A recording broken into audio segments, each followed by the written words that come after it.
I'm Craig Kenneth, a relationship coach and a psychotherapist.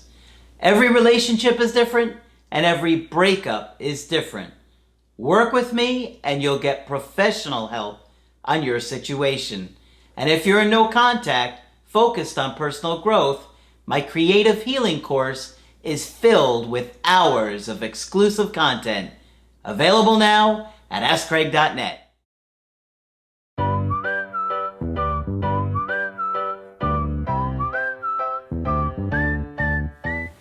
Hi there, I'm Coach Craig Kenneth. I'm Coach Margaret. And I'm Coach Victoria. And today we're going to be talking about, was I not good enough for my ex? Well, I think just about everybody feels like this in a breakup. Yeah. Our ego is so incredibly hurt when somebody that we love just ends the relationship, doesn't want to talk to us. Sometimes they ghost us. It's brutal. Then they pick up with somebody else and you say, what does he or she have that I don't? Oh, yeah. That's, grumble. Yeah. That makes you feel even worse about it. So today, Coach Victoria has some really good research on this, and we're going to talk about it. Right. So for many of you, you might feel blindsided by this breakup or didn't see it coming. So when you hear about, your partner wants to end things, you're like, what was wrong? Was I not good enough during this relationship? Was there something more that I could have done? Was it because of who I am intrinsically? And so today we're going to be talking about self-esteem and feelings of self-worth, as these are feelings that can come up quite often after a breakup. And when you're assessing how the breakup happened, when you're looking back at the relationship. So a lot of times these feelings of self-worth can come back up after a breakup. They're replayed messages that you received during your childhood of your worth and of your value and what it takes to stick around as a parent or guardian. Yeah, those childhood wounds really come up, Margaret. Yes, they do. What do they turn into? They turn into that evil little voice. And your parents may have made you feel that way. It could be from something like if you were doing your chores and they were saying, well, you missed a spot. Or if you come home and you're excited to show them your beautiful artwork that you did at school, and they don't hang it up on the fridge or they don't even acknowledge it. Margaret, yeah, you've really talked about this before with those messages, how they stay with us. Absolutely, they do stay with us. And I was talking with a woman this morning, and I almost fell off my chair after all these years when she told me some of the things her father would say to her. It was really unbelievably cruel. And unfortunately, we take those things in, and they turn into that critical inner voice that most of us have. And we're not even aware of it. But so many people think that all of those things are true, that I am not good enough. My mother always told me I wasn't good enough. My father told me I wasn't good enough. They always told me I didn't do well enough in school.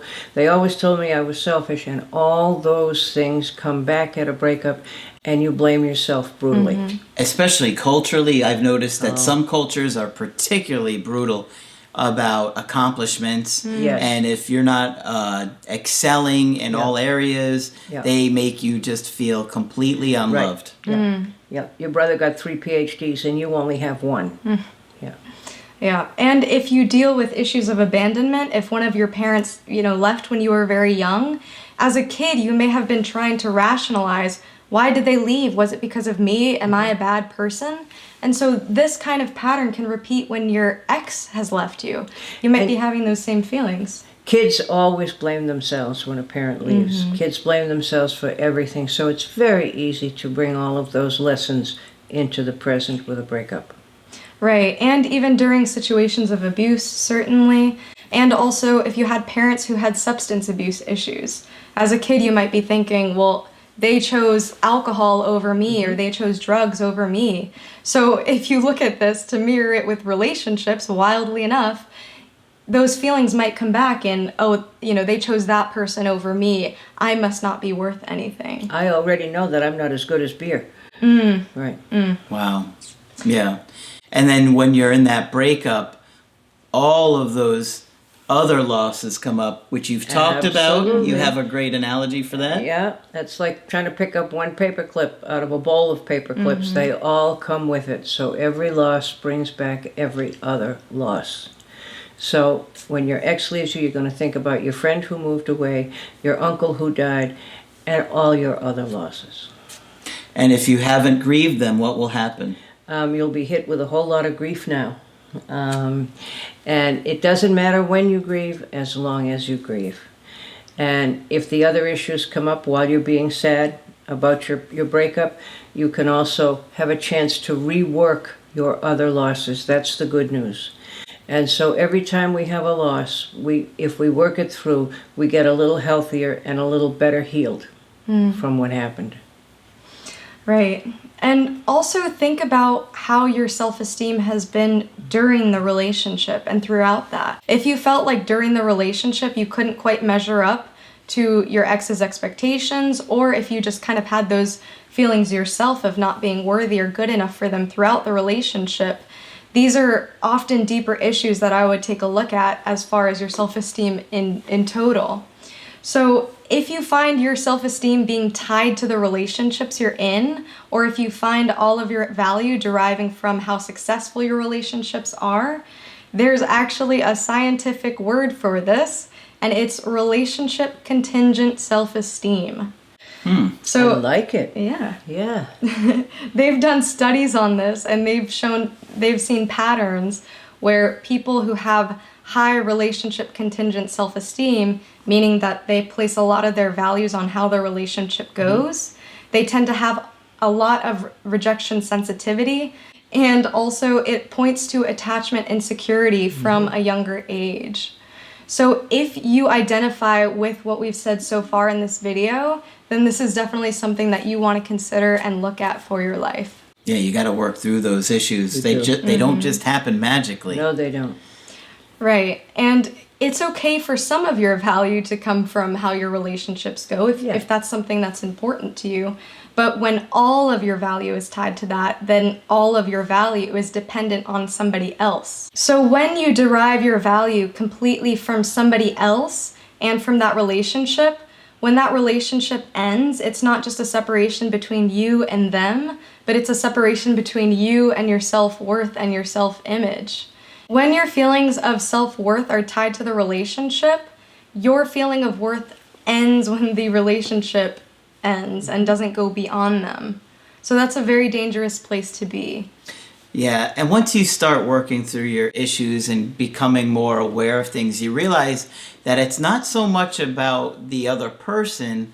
Many times it's about our own issues that we haven't worked through, the things that we've been hurt and wounded with, and we haven't processed with and dealt with. Right.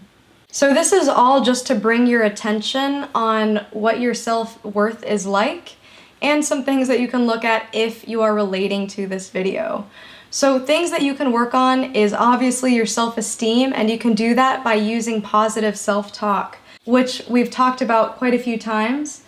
And this is just reinforcing that idea that you are a worthy person and being cautious of how you speak to yourself in your mind. And I think we have several videos on that. Yes, we do, and people are probably tired of hearing me talk about it, so I'm glad it's Coach Victoria. And this is not to say that people have to be perfect, but we are saying that just for being you, that is worthy. Yeah. And once you start realizing that, then you'll be able to build that confidence. So we're not trying to absolve you of any guilt or of any responsibility from, any behavior that you might have done in the relationship, but we are saying that you are capable of loving and that you are capable to be loved. So during this time, you can also surround yourself with friends and family that are going to make you feel appreciated and going to make you feel, like a whole person around them. Margaret would say, get a dog. That's just what I was thinking. Yeah, or get a dog. Mm-hmm. Yeah, dogs give you that unconditional love. They give you unconditional love. Nobody's ever happier to see you when you get home. And they somehow keep our attachment apparatus alive. Yeah. So this was just to bring your awareness to the greater issues that a breakup can highlight and that can draw your attention to. So I just want to end by saying that your childhood experiences don't define who you are and your worth, and this breakup doesn't define who you are or your worth. Both excellent points. Yes, absolutely. Any of these issues can be addressed. You don't have to let this breakup destroy you or how you view your life or how your life can become. As painful as it can be to go through that experience, it can be one of the most rewarding experiences that you've ever had as well. And I know that I used it to work through my own issues, which many I didn't even realize I had until I went through the breakup myself. You can always count on me to make your life even more confusing and point out some additional issues. But he did a wonderful job in doing it. Yeah, so you just gotta focus on bettering yourself each and every day, taking a hard look at yourself, who you want to be, the insecurities you have, be aware of them. The more aware of it you become, the more you can work through it and change it. It oftentimes is slow and we often have setbacks, but that doesn't mean at the end of the day that you won't really grow. And if you continue the personal growth, imagine who you'll be a year from now watching this video. Right. Good point. It's such a great way to look at it. Because, you know, some of my breakups left me feeling like devastated for a year. Mm-hmm. And, you know, I know what it's like to go through that. And that's why Margaret and I have worked so hard on putting so much content out there for you guys. You know, if you want to check out the workbooks or the course, all focused on helping you grow through your own issues, becoming a more confident person, and working through those attachment issues that we all have. Right. That's right. And we all have them. Mm-hmm. Yeah. So, great stuff in that video. Very good. Give Coach Victoria a thumbs up for all her research on this one. Of course, when you want to get our help personally, just go to my website, askcraig.net. Sign up for the coaching option that works best for you. I do email and I do Skype. Margaret is here for Skype coaching. If you feel that I can be helpful, please sign up. Just click on Margaret on the top of the website to do that. And Coach Victoria will still be training with us. I'll be here in the meanwhile. And eventually you'll be able to do a coaching with her as well. But that's it for this video. I'm Coach Craig Kenneth. I'm Coach Margaret. And I'm Coach Victoria. And we will talk with you soon. To get my help personally, go to askcraig.net and click on Schedule Coaching and choose the option that works best for you. I do email coaching or Skype. To schedule a coaching with Margaret, click on Margaret on the top of the page and order a Skype with her. For the Knowledge Creative Healing course, click on the link at the top of the page and click Get Started Now.